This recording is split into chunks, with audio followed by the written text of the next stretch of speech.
अस्सलाम वालेकुम। दी math corner के साथ मैं हूं सफ़ीना। हमारा आज का टॉपिक है types of matrices. Types of matrices में हम फर्स्ट 3 टॉपिक्स अपनी प्रीवियस वीडियो में डिस्कस कर चुके हैं। आज हम टाइप्स ऑफ मैट्रिसेस की 4th टाइप को डिस्कस करने जा रहे हैं, that is square matrix. Square matrix, जैसा कि आपको नाम से ही ज़ाहिर हो रहा है कि स्क्वायर शेप आपके पास क्या होती है।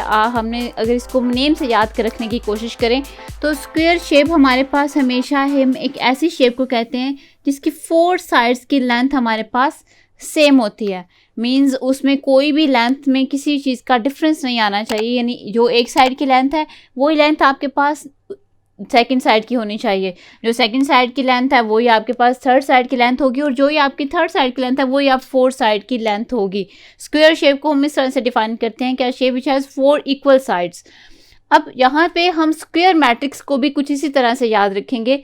इसी तरह से हमने इसको जो है वो इसकी डेफिनेशन को याद करेंगे कि ए हमारे पास, जैसे हमने एक मैट्रिक्स लिया है, मेरे पास इसमें 4 एंट्रीज हैं। याद रखें हमेशा कि जो हमारे पास एलिमेंट्स या रियल नंबर्स हम मैट्रिक्स के अंदर लिखते हैं वो इसकी एंट्रीज कहलाती हैं, एलिमेंट्स या एंट्रीज। जैसे कि अभी मेरे पास एक मैट्रिक्स ए लिखा गया है, इसमें 4 एंट्रीज मौजूद हैं, 2, -1, 0 एंड 3। इसी तरह हमारे पास मैट्रिक्स बी है और मैट्रिक्स सी है। अब हम डिस्कस करेंगे कि ये हमारे पास स्क्वायर मैट्रिक्स कैसे हैं। स्क्वायर मैट्रिक्स के लिए जो चीज़ें हमें बाय डेफिनेशन हमें इसमें से याद करने की ज़रूरत है, that is number of rose and number of columns.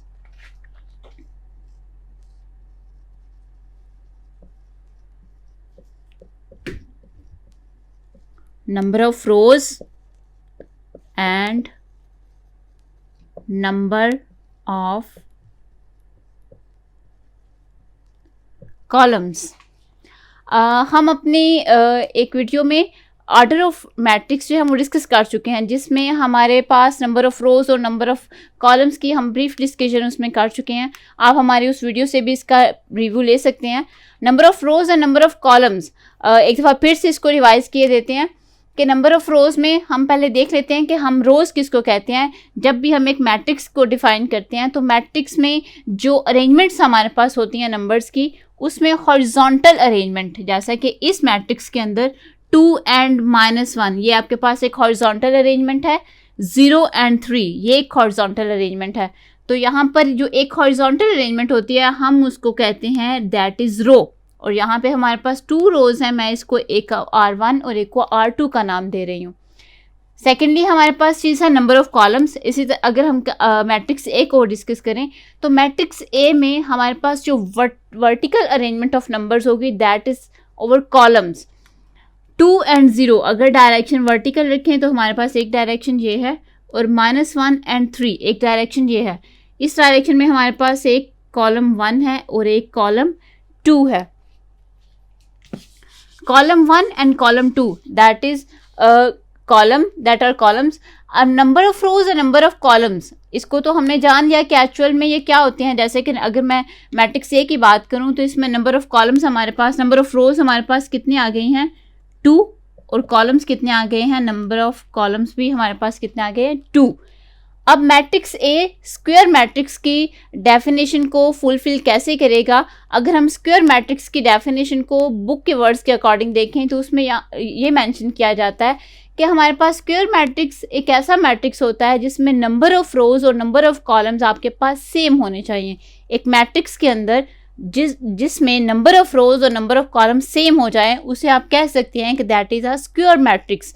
जैसे कि अभी हमने कॉलम ए को या मैट्रिक्स ए को हमने अभी डिस्कस किया है, तो नंबर ऑफ रोज और नंबर ऑफ कॉलम्स हमारे पास 2 एंड 2 आ रही हैं, तो that is a square matrix. अब चलते हैं मैट्रिक्स बी की तरफ। मैट्रिक्स बी में हमारे पास इस वक्त रोज कितनी मौजूद हैं, 1 2 3। हमारे पास ये एक रो है R1, -1 0 -2 हमारे पास एक हॉरिजॉन्टल अरेंजमेंट है R2, 0 1 एंड 3 ये हमारे पास एक रो है R3। हॉरिजॉन्टल अरेंजमेंट्स आर रोज। अब वर्टिकल अरेंजमेंट्स को देख लेते हैं।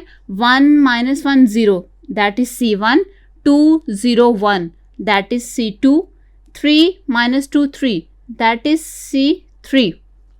अब अगर इसकी रोज एंड कॉलम्स को हम काउंट करें तो यहाँ पर हमारे पास मैट्रिक्स बी में number of rows in matrix B are 3.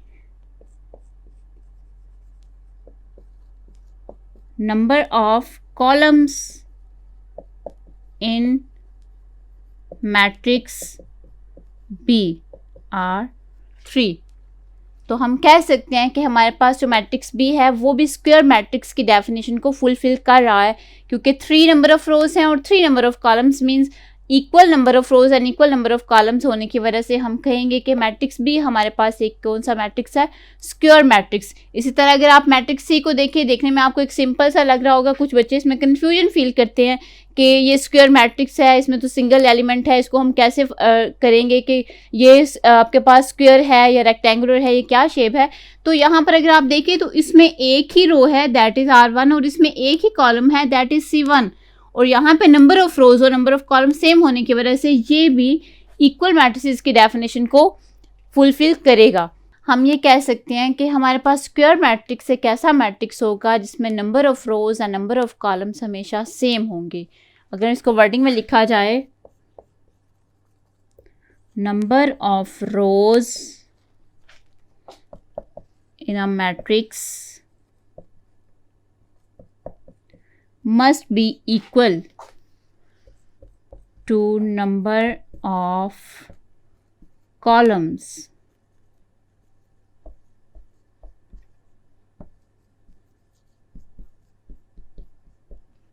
that will be a square matrix. ये था हमारा स्क्वायर मैट्रिक्स. अब हम चलते हैं अपनी नेक्स्ट टाइप की तरफ that is null matrix type 4. अब हम आते हैं मैट्रिसेस की type number 5 that is null matrix और जीरो मैट्रिक्स. टाइप्स मैट्रिसेस की जितनी भी हैं उनको अगर आप उनके नेम से याद रखेंगे तो वो आपको हमेशा याद रहेंगी और कभी भी नहीं भूलेंगी अगर इनकी नेम्स के अंदर छुपी हुई आप डेफिनेशन को जान लें. जैसे कि आपको नल मैट्रिक्स और जीरो मैट्रिक्स, अगर आप इसके नेम को ज़रा अच्छी तरह से माइंड में बिठाएं कि नल मैट्रिक्स या जीरो मैट्रिक्स से नेम से जाहिर हो रहा है कि कैसा मैट्रिक्स है जिसके अंदर एंट्रीज ही नल होनी चाहिए. एक ऐसा मैट्रिक्स जिसके अंदर एंट्रीज ही जीरो होंगी तो वो ऑटोमेटिकली आपके पास नल या जीरो मैट्रिक्स कहलाएगा. जैसे मैं आपके पास एक मैट्रिक्स ले लेते हैं, हम ए मैट्रिक्स लें और उसके अंदर सारी एंट्रीज हमारे पास क्या होनी चाहिए, ज़ीरो. ठीक है, ये एक मेरे पास 2 क्रॉस 2 यानी ऑर्डर ऑफ 2 क्रॉस 2 का हमारे पास एक मैट्रिक्स मैंने ए लिया है. इसी तरह अगर मैट्रिक्स बी मैं एक ले लेती हूँ 3 क्रॉस 3 का, अगर आप नल मैट्रिक्स डिफाइन करेंगे तो वो आपके पास इस तरह से डिफाइन होगा कि 3 रोज हैं 3 कॉलम्स हैं. ठीक है, इसका ऑर्डर क्या है 3 क्रॉस 3, लेकिन इसके अंदर सारी एंट्रीज क्या हैं वो आपको नजर आ रही हैं कि वो ज़ीरो हैं. इसी तरह अगर हम ऑर्डर 1 का मैट्रिक्स लें, जैसे सी है, इसके अंदर ज़ीरो है. ठीक है, एक ही एलिमेंट है ज़ीरो और उसको हमने एक मैट्रिक्स का नाम दिया है और इसका अगर ऑर्डर देखें तो वो 1 क्रॉस 1 है. कि आपके पास एक ऐसा मैट्रिक्स जिसके अंदर सारी एंट्रीज सारी एलिमेंट्स जो हैं वो ज़ीरो के इक्वल हों या ज़ीरो शो करें तो आपके पास वो मैट्रिक्स जो है वो नल मैट्रिक्स या ज़ीरो मैट्रिक्स कहलाएंगे. फर्स्ट बात ये है. और सेकंड ये है कि हम नल मैट्रिक्स को हमेशा कैपिटल लेटर ओ से डिनोट करेंगे. जैसे यहाँ पे मैंने ए बी सी नेम दिए हैं लेकिन वो सिर्फ डिफरेंस रखने के लिए दिया है, लेकिन हमेशा हम जब भी नल मैट्रिक्स को जाहिर करने के लिए लिखेंगे एलिमेंट लिखेंगे नल मैट्रिक्स के, तो अल्फ़ाबेट हमेशा हम उसके लिए ज़ीरो यूज़ करेंगे चाहे उसका ऑर्डर कोई भी हो. ये थी हमारी डेफिनेशन नल मैट्रिक्स की.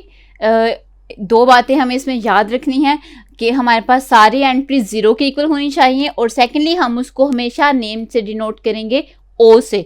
अब फॉर एग्जांपल मेरे पास एक मैट्रिक्स आ जाता है जिसका नेम मैं ओ से ही जाहिर कर रही हूँ, लेकिन उसके अंदर एंट्रीज कुछ इस तरह से आ जाती हैं, इस तरह से, यानी सारी एंट्रीज ज़ीरो हैं लेकिन एक एंट्री आपके पास ऐसी आ जाती है जो ज़ीरो के इक्वल नहीं है, तो हम इसको कभी भी नहीं कह सकते कि ये एक नल मैट्रिक्स है. अगर फॉर एग्जांपल 3 क्रॉस 3 का अगर आप एक मैट्रिक्स ले लेते हैं, बी ले लें, ठीक है, कोई भी मैट्रिक्स आप लें ऐसा जिसके अंदर ज़ीरो के अलावा, ठीक है, कोई भी एक एंट्री मौजूद हो ठीक है, तो वो आपके पास नल मैट्रिक्स की डेफिनेशन को फुलफिल कभी भी नहीं करेगा। उसके लिए मस्ट है कि आपके सारे एलिमेंट्स जो हैं वो 0 के इक्वल होने चाहिए। ये थी हमारी नल मैट्रिक्स या जीरो मैट्रिक्स। ये हमारे पास टाइप नंबर 5 है। चलिए अब हम चलते हैं अपनी मैट्रिक्स की नेक्स्ट टाइप नंबर 6 की तरफ।